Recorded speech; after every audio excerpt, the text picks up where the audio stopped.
Hello everyone, सभी को नमस्कार। मैं Binu Kumawat, assistant professor political science, government college Rawatbhata, आप सभी का स्वागत करती हूँ, अभिनंदन करती हूँ। आज हम पढ़ेंगे परंपरागत दृष्टिकोण के अनुसार राजनीति विज्ञान का क्षेत्र। इससे पहले हमने परंपरागत दृष्टिकोण में ही देखा था राजनीति विज्ञान का अर्थ और परिभाषा। अर्थ और परिभाषा जान लेने के बाद हम देखेंगे राजनीति विज्ञान का क्षेत्र क्या है परंपरागत दृष्टिकोण के अनुसार। जो परंपरागत दृष्टिकोण के विचारक हैं वो राजनीति विज्ञान के अंतर्गत कौन कौन से विषयों को, कौन कौन से क्षेत्रों को अध्ययन में शामिल करते हैं। तो इन्हीं सब की चर्चा आज हम करेंगे राजनीति विज्ञान के परंपरागत दृष्टिकोण के अनुसार राजनीति विज्ञान का क्षेत्र चर्चा के विषय के रूप में। तो सबसे पहले हम ये देखते हैं कि राजनीति विज्ञान का जो परंपरागत परिभाषा है हमने देखी थी, उसके अनुसार हमने देखा था कि ये जो परंपरागत विचारक हैं वो ये मानते हैं कि राजनीति विज्ञान जो है वो राज्य, सरकार या इन दोनों का अध्ययन है। और इसके अंतर्गत हमने ये भी देखा था कि इसमें मानवीय तत्वों को भी स्थान दिया जाना चाहिए। तो इस तरह से हमने राजनीति विज्ञान की परंपरागत परिभाषाएं और अर्थ देखा था। उसी के लगभग अनुरूप, उसी के अनुसार, उसी दृष्टिकोण के अनुसार परंपरागत विचारक राजनीति विज्ञान का जो क्षेत्र है वो निर्धारित करते हैं। इस संबंध में प्रसिद्ध जो विचारक हैं गार्नर, उन्होंने राजनीति विज्ञान के क्षेत्र को 3 भागों में बांटा है। 3 भागों में इन्होंने विभाजित किया है। किसने? गार्नर ने, जिन्होंने राजनीति विज्ञान की परिभाषा दी थी कि राजनीति विज्ञान का अंत और आरंभ दोनों राज्य के साथ ही होता है। तो इन्होंने राजनीति विज्ञान का जो क्षेत्र है वो 3 भागों में बांटा है। पहला, राज्य की प्रकृति और उत्पत्ति की खोज। ये सब राज्य के अध्ययन के अंतर्गत आता है, राज्य की प्रकृति और राज्य की उत्पत्ति। दूसरा, इन्होंने माना है राजनीति विज्ञान के अंतर्गत विषय के रूप में अध्ययन कि राजनीतिक संस्थाओं के स्वरूप, राजनीतिक जो संस्थाएं हैं उनके स्वरूप, उनका इतिहास और उनके विभिन्न रूपों की खोज।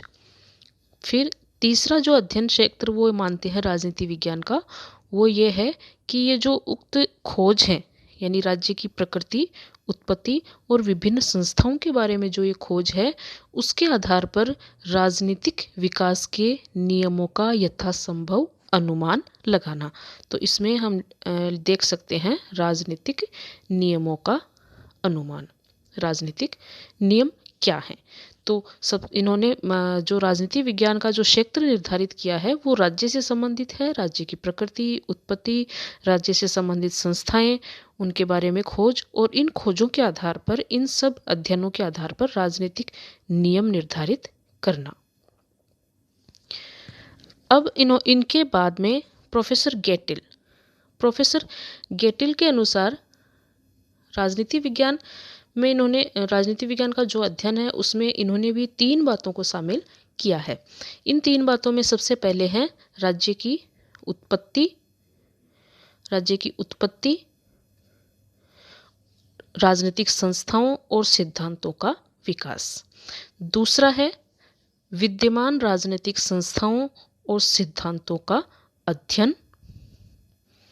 और तीसरा है राज्य का भावी यानी आदर्श स्वरूप निश्चित करना। तो इन्होंने एक चीज और जोड़ दी है, राज्य का भावी स्वरूप, यानी उसका आदर्श स्वरूप क्या होना चाहिए।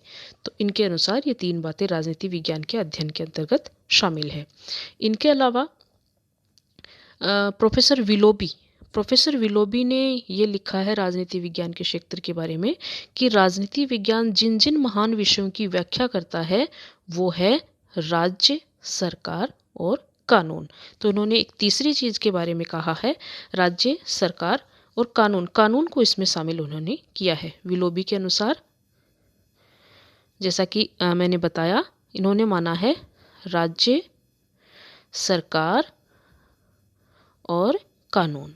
तो ये इन्होंने 3 चीजों को राज्य के अंतर्गत, राज्य का जो क्षेत्र है उसके अंतर्गत माना है।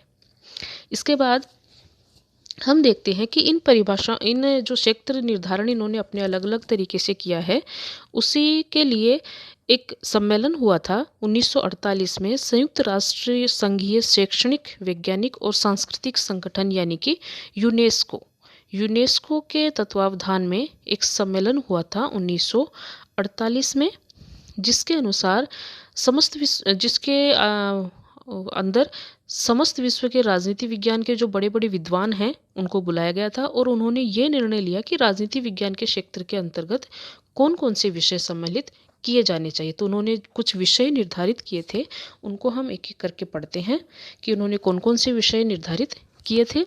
सबसे पहले इन्होंने जो विषय निर्धारित किया था वो था राजनीति के सिद्धांत, यानी कि राजनीति विज्ञान के अंतर्गत किसका अध्ययन होना चाहिए? राजनीति के सिद्धांतों का अध्ययन होना चाहिए। राजनीति के सिद्धांत और राजनीति के विचारों का इतिहास। दूसरी चीज जो इन्होंने बताई वो थी राजनीतिक संस्थाएं। इनके अनुसार राजनीतिक संस्थाओं का अध्ययन राजनीति विज्ञान के अंतर्गत किया जाना है। और इन संस्थाओं के अंतर्गत कौन कौन सी चीजें आएंगी? संविधान, राष्ट्रीय सरकार, प्रादेशिक सरकारें, स्थानीय शासन और तुलनात्मक राजनीतिक संस्थाएं। तीसरी चीज इन्होंने निर्धारित की थी वो है राजनीतिक दल, दबाव समूह और लोकमत। चौथी जो चीज इन्होंने निर्धारित की वो है अंतर्राष्ट्रीय संबंध। अंतर्राष्ट्रीय संबंध। तो इस तरह से ये चार चीजें इन्होंने इसमें निर्धारित की। अंतर्राष्ट्रीय संबंधों के अंतर्गत अंतर्राष्ट्रीय राजनीति हो, अंतर्राष्ट्रीय कानून हो, अंतर्राष्ट्रीय संगठन और प्रशासन, इन सब चीजों का अध्ययन इन्होंने इसमें अंतर्गत इस जो यूनेस्को की जो सभा हुई थी उसके अंतर्गत राजनीति विज्ञान के जो बड़े बड़े विचारक थे उन्होंने ये सब निर्धारित किया। इसके बाद हम देखते हैं कि राजनीति विज्ञानों के विभिन्न विद्वानों की जो विचार हैं उसके अनुसार और यूनेस्को सम्मेलन में जो विचार व्यक्त किए गए उसके आधार पर हम ये कह सकते हैं कि राजनीति विज्ञान के क्षेत्र के अंतर्गत जो चीज़ें आती है परंपरागत अध्ययन के रूप में, परंपरागत जो क्षेत्र है उसके अनुसार जो चीज़ें आती हैं वो हम इस तरह से इसकी सूची बना सकते हैं। वो यह है कि मानव का राजनीतिक जीवन, जिसका अध्ययन राजनीति विज्ञान के अंतर्गत किया जाता है, मानव का राजनीतिक जीवन।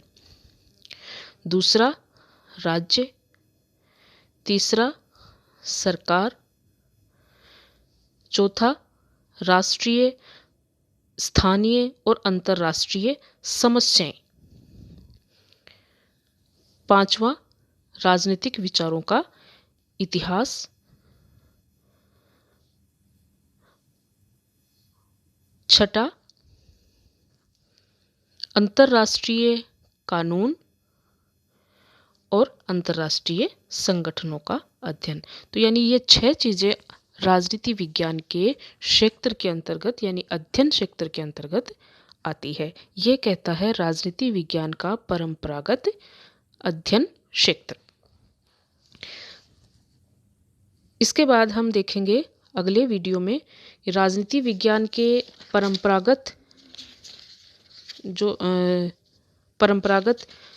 जो दृष्टिकोण है उसके जो विचारक हैं, विभिन्न विचारक हैं, उसके अनुसार राजनीति विज्ञान के स्वरूप के बारे में